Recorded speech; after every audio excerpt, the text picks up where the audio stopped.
आज हम पॉलिटी का सेक्शन कवर करने जा रहे हैं। आर्टिकल 32 इसमें कवर करेंगे, जिसको heart and soul of the constitution बोला जाता है, यानी कि ये दिल और आत्मा है किसकी, संविधान की। तो डिटेल में हम सारी चीज़ों को डिस्कस करेंगे। This is Surabhi, welcome to study hacks.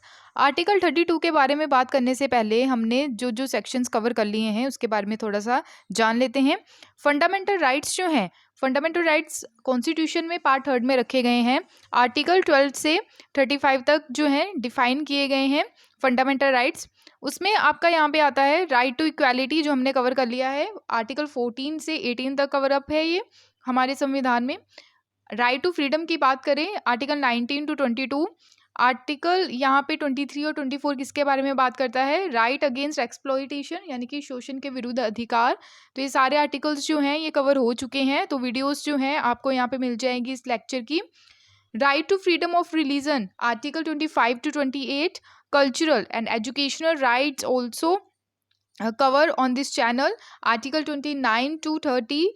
Right to property तो डिलीट कर दिया गया था 44th कॉन्स्टिट्यूशन अमेंडमेंट एक्ट 1978 के तहत। राइट टू कॉन्स्टिट्यूशनल रेमेडीज जो हम आज डिस्कस करने जा रहे हैं, आर्टिकल 32। तो ये हम डिटेल में यहाँ पे डिस्कस करेंगे। राइट टू कॉन्स्टिट्यूशनल रेमेडीज, अगर मैं आपसे बात करूँ हमारे फंडामेंटल राइट्स के बारे में, जब कोई भी प्रॉब्लम आए उसका उपचार किया जाता है, यानी कि उसको रेमेडी किया जाता है। फंडामेंटल राइट्स प्रोटेक्ट करने का तभी मतलब होता है जब तक कोई उसको प्रोटेक्ट नहीं करता है, ठीक है। तो फंडामेंटल राइट्स हमारे पास अवेलेबल हैं, बट जब उन्हें कोई प्रोटेक्ट नहीं करेगा तब उसका कोई मतलब नहीं रह जाएगा। फिर वैसे ही हो जाएंगे फंडामेंटल राइट्स जैसे कि डीपीएसपी हैं, यानी कि directive principle of state policy हैं।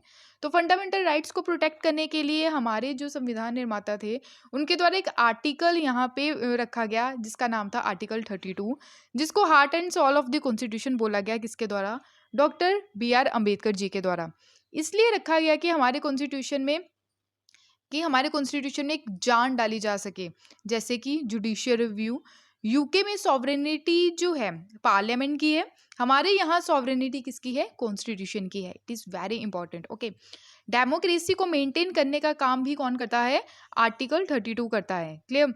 तो protector of the fundamental right is supreme court and custodian of the constitution. Only supreme court के पास ही बाइंडिंग करने की पावर है, हाई कोर्ट के पास नहीं है। सुप्रीम कोर्ट ही अलाउ करेगा, डायरेक्ट सुप्रीम कोर्ट में ही जा सकते हैं आप लोग। यानी कि फंडामेंटल राइट्स का अगर हनन हो रहा है तो आप सीधे डायरेक्ट कहाँ पे जा सकते हैं, सुप्रीम कोर्ट जा सकते हैं।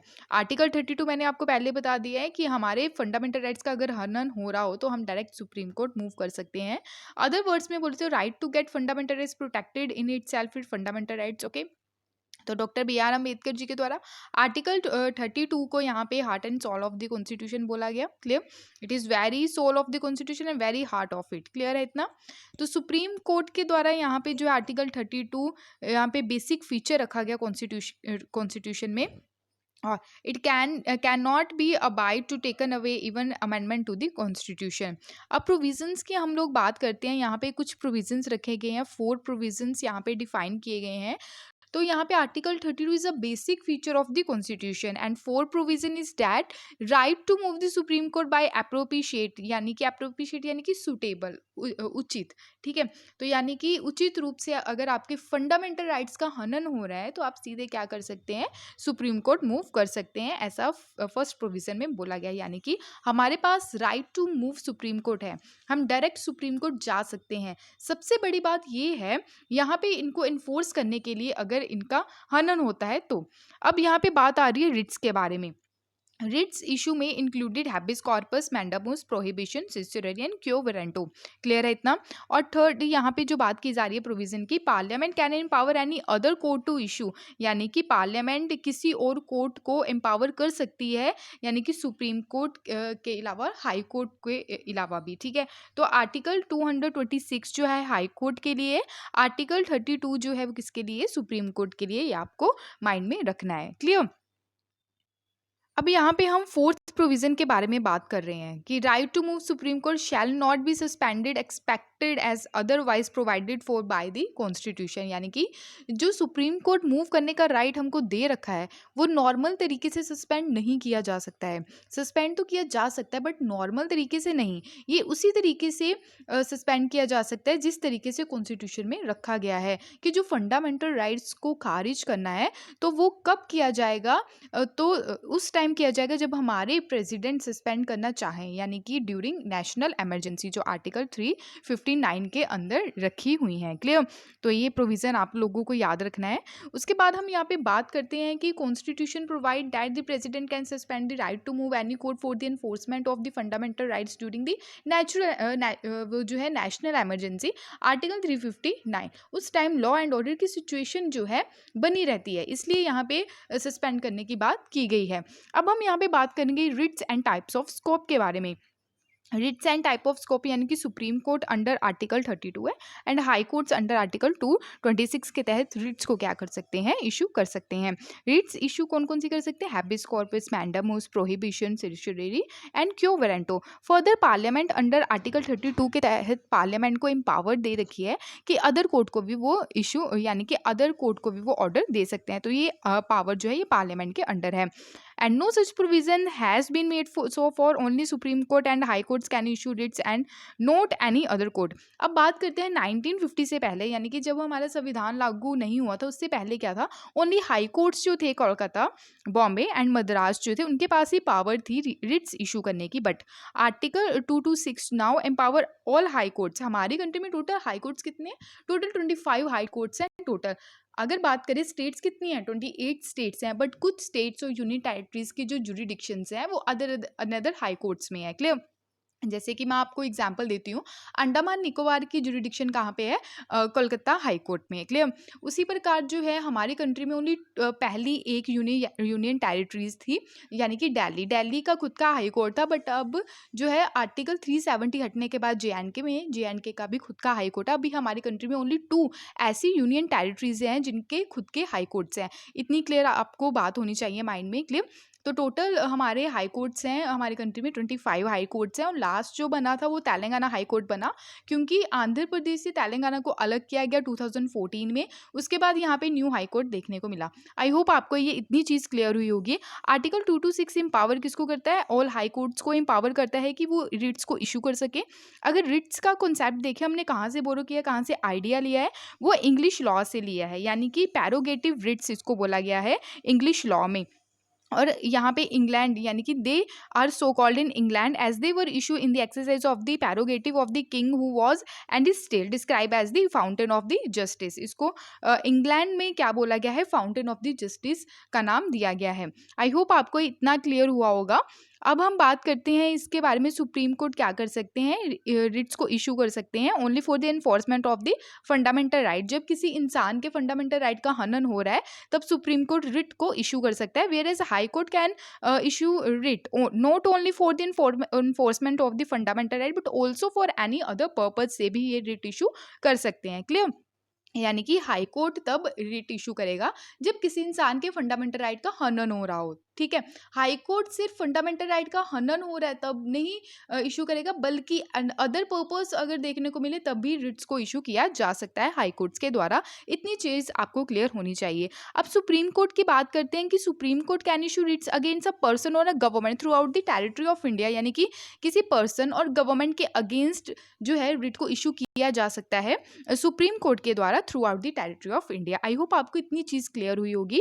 Where as a high court can issue a writs against a person residing and against a government or authority located within the territorial jurisdiction only or outside its territorial jurisdiction। यानी कि supreme court जो है through out the territory of India, but high court जो है वो outside the territory of jurisdiction भी यहाँ पे जो है रिट इशू कर सकते हैं only if the cause of action arises with in the territorial jurisdiction. Thus, the territorial jurisdiction of the Supreme Court for the purpose of issue writs is wider than that of a high court। Clear? अगर मैं बात करूं कि territorial jurisdiction जो है supreme court की वो काफ़ी ज़्यादा वाइड है, ठीक है, हाई कोर्ट के कंपैरिजन में देखें तो। रेमेडी जो है आर्टिकल 32 के अंडर फंडामेंटल राइट जो रखे गए हैं जब उनका हनन होता है तो ठीक है, उसके बाद सुप्रीम कोर्ट में not refuse to exercise the jurisdiction, ठीक है। यानी कि अगर आर्टिकल 32 के तहत रिट इशू कर दी गई है, ठीक है, तो फिर सुप्रीम कोर्ट रिफ्यूज नहीं कर सकती है, ठीक है। रेमेडी जो है under article 226 is discretionary. Okay, हमने अभी लास्ट स्लाइड में पढ़ा कि सुप्रीम कोर्ट के द्वारा रिफ्यूज नहीं किया जा सकता अगर वो रिट को जुरिडिक्शन करने में, बट हाई कोर्ट जो है may refuse to exercise its jurisdiction, ठीक है। आर्टिकल 32 जो है does not merely confer on the Supreme Court as Article 226 does on a High Court to issue writs for the enforcement of the fundamental rights or other rights as a part of the general jurisdiction. Supreme court जो है constitute करता है as a defender की तरह and guarantor of the fundamental right, ठीक है। यानी कि guaranteed of the fundamental rights और defender as a Supreme Court नज़र आता है आपको, ठीक है। अब बात करते हैं पहले हैबिस कॉर्पस के बारे में। हैबिस कॉर्पस जो है, जैसे कई बार मूवीज में भी दिखाया जाता है, ठीक है, कि किसी को कोई तंग कर रहा है, प्रताड़ित कर रहा है, तो हैबिस कॉर्पस जो है वो पिक्चर में आ जाती है। हैबिस कॉर्पस के थ्रू जो है आप कोर्ट में जा सकते हैं। आप लोगों को आप जितने भी लोग हैं जो शिकार हुए हैं इस चीज़ का, तो उनको इस रिट के तहत क्या किया जाता है, प्रोटेक्ट किया जाता है। Means to have the body of, कि तुम्हारी बॉडी को हम प्रोटेक्ट कर सकते हैं अगर अनलॉफुल एक्टिविटी हो रही है आपके साथ, ठीक है। It is an order issue by the court of a person who has detain another person to procure the body of the, ठीक है।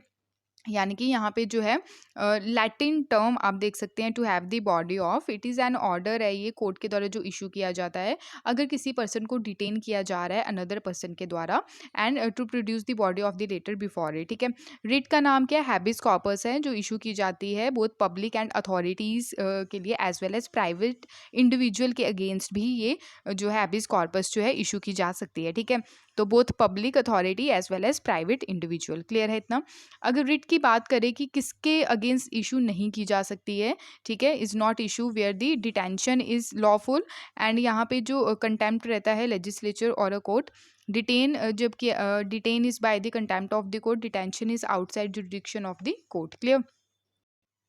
इसका मतलब क्या रहेगा, फर्स्ट अगर बात करें डिटेंशन इज लॉफुल की, अगर किसी को डिटेन किया गया है अनलॉफुल एक्टिविटी के द्वारा, मींस प्रॉपर लॉ के थ्रू किसी को डिटेन किया गया है, ऐसे फालतू में डिटेन कर लिया गया है, ठीक है, यानी कि ऐसे फालतू में डिटेन नहीं किया गया, तो वहाँ पे इम्प्लीमेंट नहीं होगी ये, ठीक है। यानी कि यहाँ पे प्रॉपर प्रोसीजर के तहत जो है डिटेन करने की बात की गई है। सेकंड जो बात की गई है यहाँ पे, the proceeding is for contempt of A legislature और ए कोर्ट, इसमें क्या बोला गया है, किसी ने कोर्ट ऑफ कंटेम्प्ट किया है या लेजिस्लेचर के थ्रू ऐसा कुछ काम किया है जो फॉलो अप करके नहीं चल रहा है, तो ये इशू नहीं किया जाएगा। ओनली उस टाइम इशू किया जाएगा जब प्रॉपर वे से इसको लेके नहीं चला जा रहा है। अगर प्रॉपर वे में काम नहीं हो रहा है लॉ के थ्रू, तो कोर्ट ऑफ कंटेम्प्ट किसी ने कर दिया है या ऐसा काम कर दिया है जो गलत है हमारे सोसाइटी के पॉइंट ऑफ व्यू से, तो वहाँ पर किसी को डिटेन किया जा रहा है, तो वहाँ पर इसको इशू नहीं किया जा सकता। इसको इशू नॉर्मल टाइम पे किया जाएगा जब अगर गलत तरीके से आपके साथ कोई गलत व्यवहार कर रहा है, ठीक है। तो ये सेकंड जो है ये यहाँ पे बात की गई है।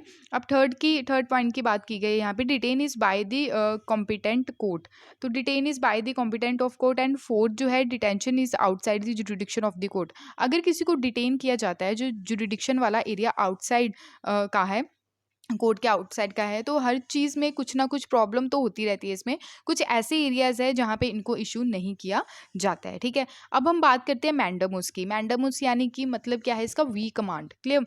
तो यहाँ पे कमांड की बात की गई है, ये कोर्ट के द्वारा इशू की जाती है पब्लिक ऑफिशियल्स के लिए, क्लियर। तो यहाँ पे वी कमांड आपको याद रखना है, कई बार ये मैचअप्स के लिए भी बहुत बार पूछा गया है प्रीलिम्स में, ठीक है। It is a command issue by the court, ये ऐसी कमांड है जो किसके द्वारा इशू की जाती है, कोर्ट के द्वारा इशू की जाती है टू पब्लिक ऑफिशियल्स, ठीक है, पब्लिक ऑफिशियल्स के लिए, ठीक है। तो जो परफॉर्म अपनी ड्यूटी को सही तरीके से परफॉर्म नहीं कर रहे हैं, अपनी ड्यूटी को परफॉर्म करने में फेल हो रहे हैं, रिफ्यूज़ कर रहे हैं परफॉर्म करने में, तब पब्लिक ऑफिशियल्स के अगेंस्ट इसको इशू किया जाता है। It can also be issue against any public body, corporation, inferior court, tribunal, government for the same purpose, clear. अब रिट जो है कहाँ कहाँ पे इशू नहीं होती है, अब इसके बारे में पहले इस पॉइंट के बारे में हम डिटेल में डिस्कस कर लेते हैं। मान लीजिए कोई IAS IPS ऑफिसर है, अपना वर्क सही ढंग से नहीं कर रहा है, तो यहाँ पर उसको फटकार लगाई जाएगी कोर्ट के थ्रू कि आप अपनी ड्यूटी को सही तरीके से परफॉर्म करें। क्लियर? अब यहाँ पे जो है किसके अगेंस्ट नहीं इशू की जाती है, प्राइवेट इंडिविजुअल के अगेंस्ट नहीं की जाती है। डिपार्टमेंटल इंस्ट्रक्शन जो है, ठीक है, उसके अलावा यहाँ पे duty discretionary and non mandatory है। फोर्स कॉन्ट्रैक्चुअल ऑब्लिगेशन के बारे में यहाँ पे बात की गई है। उसके अलावा यहाँ पे कॉन्ट्रैक्चुअल ऑब्लिगेशन अगेंस्ट दी यहाँ पे प्रेसिडेंट ऑफ इंडिया के अगेंस्ट इसको जो है इशू नहीं किया जाता है कि जो इसमें पावर दी जाती है, ठीक है, वो यहाँ से निकल के आती है। आप लोग भी कोर्ट में जाके बोल सकते हैं कि ये पब्लिक ऑफिशियल है, ढंग से अपना वर्क नहीं कर रहा है, तो उसको अपनी ड्यूटी ढंग से करनी पड़ेगी। तो उस टाइम पे ये वाली जो रिट है जारी की जाती है, उसको ढंग से काम करवाने के लिए। अगर वो रिफ्यूज़ कर देता है कुछ एक्सपेक्ट, ठीक है, कुछ एक्सपेक्ट करने के लिए रिफ्यूज़ कर देता है, तो करने के लिए चीज़ों को तब तक उस टाइम पर आप कोर्ट में जा सकते हैं। क्लियर? तो प्राइवेट इंडिविजुअल के अगेंस्ट नहीं होती है, ठीक है, किसी भी प्राइवेट इंडिविजुअल पे इम्प्लीमेंट नहीं होगी ये, या आप किसी प्राइवेट कंपनी में काम कर रहे हैं तो प्राइवेट कंपनी वाला यहाँ पे चीज़ों को फॉलो नहीं कर रहा है तो उसके ऊपर भी ये इम्प्लीमेंट नहीं होगी। अब फोर्स डिपार्टमेंटल इंस्ट्रक्शंस की बात की जा रही है। Does not possesses statutory force, यहाँ पर ज़रूरी नहीं है ड्यूटी करना, वहाँ फोर्स नहीं किया जा सकता है किसी को भी, ठीक है, when a duty is discretionary non mandatory, ठीक है। एंड फोर्स और कंट्रैक्चुअल ऑब्लिगेशन यानी कि जो कॉन्ट्रैक्ट बेस पे जो काम पे लोगों को रखा होता है, ठीक है, वहाँ पे भी ये इम्प्लीमेंट नहीं होती है। Against the president of India and governors जो रहते हैं स्टेट्स के, उनके अगेंस्ट भी इसको यूज़ नहीं किया जा सकता। And against the chief justice of high court. Clear? उसके बाद है प्रोहिबिशन के बारे में यहाँ पे बात हो रही है। प्रोहिबिशन का मतलब क्या है? मीन्स टू फॉरबिड, मतलब रोक देना किसी काम को करने से। क्लियर? तो टू फॉरबिड का मतलब है किसी काम को करने से रोक देना। It is issue by a high court to a lower court. Okay, यानी कि high court to lower court, और ट्राइब्यूनल भी एक तरीका का कोर्ट रहता है, प्रिवेंट करता है वो जुरिडिक्शन, ठीक है। तो यहाँ पे does not possess jurisdiction, that is does not possess, यानी कि हाई कोर्ट के द्वारा लोअर कोर्ट को रोका जाएगा, फिर ट्राइब्यूनल को रोका जाएगा, ताकि जो अपने एरिया से बाहर जाकर वर्क करना चाहेगा, मीन्स यहाँ पे कोई भी ऐसा काम किया जा रहा है जो जुरिडिक्शन के हिसाब से नहीं हो रहा है, पर तब उस केस में इसको क्या किया जाएगा? इशू किया जाएगा। उस टाइम पे फॉरबिड किया जाएगा, उसको रोका जाएगा कि ये तेरे तरीके वाला एरिया नहीं है, अपने तरीके से वर्क मत करो। क्लियर?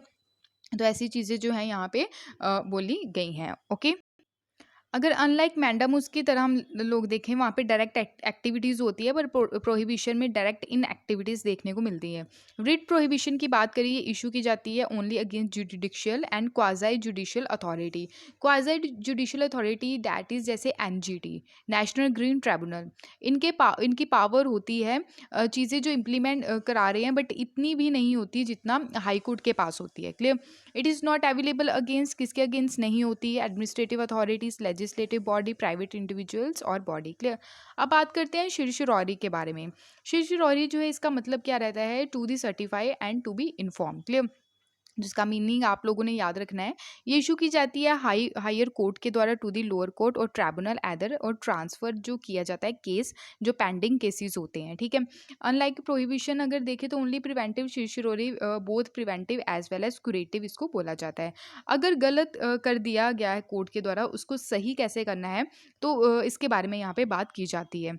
तो ये हाई कोर्ट के द्वारा इशू की जाती है, ये आप लोगों को क्लियर होना चाहिए, ठीक है। उसके अलावा यहाँ पे प्रीवियसली देखिए, रिट जो शिरशिर हो रही है only against judicial, quasi judicial, clear authorities and against administration, not against administration है, ठीक है। यहाँ पे 1991 में सुप्रीम कोर्ट के द्वारा यहाँ पे एक जजमेंट आया था शिरशिरोरी जो है, सो इसको इशू किया जाएगा against the administrative authority effectively, अगर इंडिविजुअल के राइट्स का हनन हो रहा है तो, ठीक है। Like prohibition, certiorari is also not available against the legislative bodies and private individual और बॉडीज। क्लियर? अब है यहाँ पे क्यू वारंटो के बारे में बात कर रहे हैं। क्यू वारंटो क्या है, इसके बारे में हम अच्छे तरीके से देख लेते हैं, ठीक है।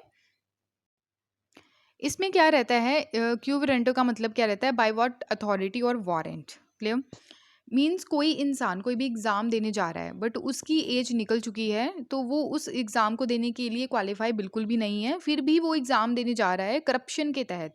वो ऑफ़िस में भी चला गया, ठीक है? उसको रोकने का काम करती है, ठीक है? यानी कि अगर वो ऑफ़िस में चला गया, अपनी पोज़ीशन पे बैठ गया, तो वो करप्शन के तहत आया, तो उसको रोकने का यहाँ पे काम करती है क्यू वारंटो, क्लियर? तो रिट इश्यू यहाँ पे जो है कोर्ट के द्वारा की जाती है कि जिसकी अथॉरिटी नहीं है वो अपना अपना काम नहीं कर सकता उस तरीके से, इसके लिए इसको यूज़ किया जाता है, क्लियर? तो ये कोर्ट के द्वारा इश्यू की जाती है इंक्वायर करने के लिए पर्सन को जो ऐसे करप्शन के तहत ऑफिस में आए, पब्लिक ऑफिस में प्रिवेंट किया जाता है इल्लीगल जो चीज़ों को हड़प लेता है पब्लिक ऑफिस को पर्सन के द्वारा, ठीक है?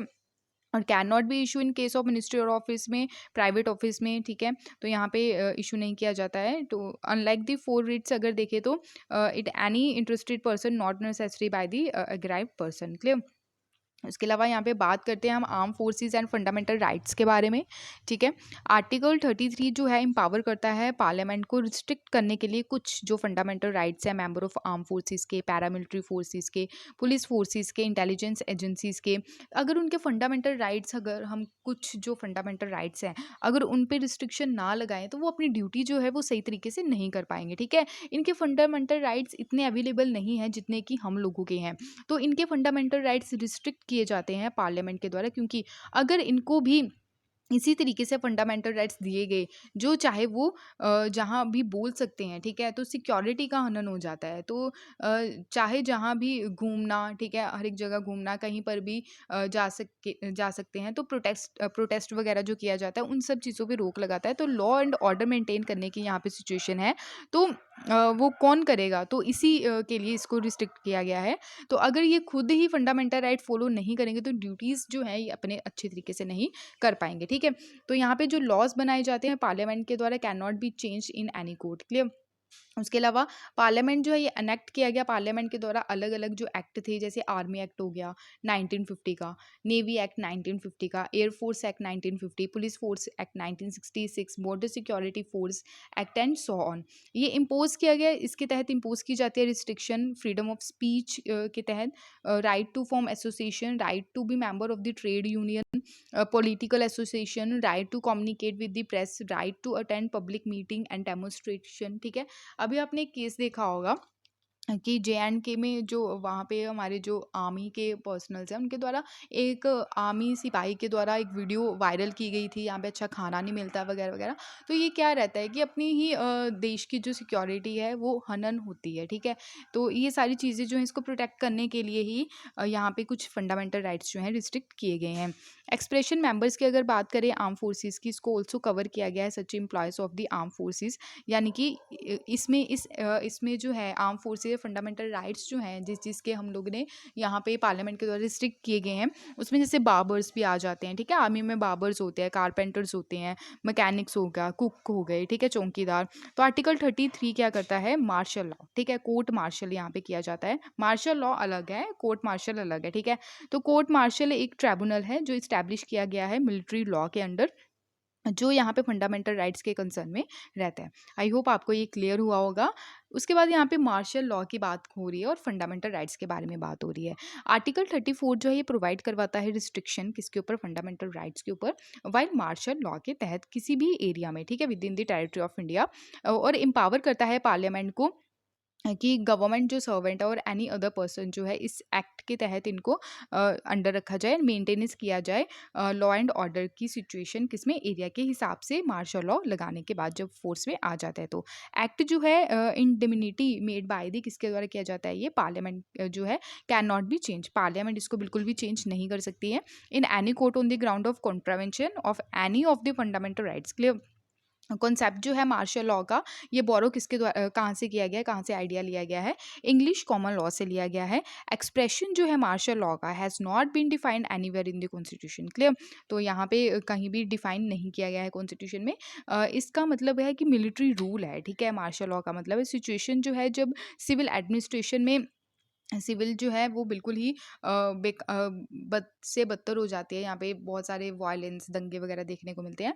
तो बाय द मिलिट्री अथॉरिटी जो है उनके द्वारा मार्शल लॉ लगा दिया जाता है। रूल्स एंड रेगुलेशंस जो है ऑर्डिनरी लॉ के तहत। क्लियर। आर्टिकल 34 जो है ये इसमें क्या बात की गई है? मार्शल लॉ की बात की गई है, जो डिक्लेयर किया जाता है एरिया में within the territory of India. Martial law impose किया जाता है अंडर द एक्स्ट्रा ऑर्डिनरी जो सरकमस्टेंसेज हो जाते हैं। इन्वेजन हो गया, वॉर हो गया, रिबेलियन, रेट्स देखने को मिलते हैं, वायलेंस देखने को मिलता है, ठीक है, उसको कम करने के लिए। एबनॉर्मल पावर जो है, all necessary step supreme court जो है यहाँ पे डिक्लेयर करते हैं। Martial law does not ipso facto जिसको बोला जाता है। Article 34 different from the declaration of the national emergency article 352। I hope आपको ये क्लियर हुआ होगा। तो ये था आर्टिकल 32, मैंने सारा डिटेल में डिस्कस कर लिया। इसी के साथ हमारे जो फंडामेंटल राइट्स है वो सारे कंप्लीट हो गए हैं। तो सारी फंडामेंटल राइट्स की जो वीडियोज़ है आपको इसी चैनल पर मिल जाएंगी। क्लियर। पीडीएफ के लिए आप टेलीग्राम को ज्वाइन कर सकते हैं, इंस्टाग्राम पे भी आप फॉलो कर सकते हैं। अगर ये वीडियो पसंद आए तो प्लीज़ लाइक शेयर सब्सक्राइब ज़रूर कीजिएगा। अगर नहीं भी आई हो पसंद तो प्लीज़ डिसलाइक भी कर दीजिएगा। Thank you for watching my video. जय हिंद।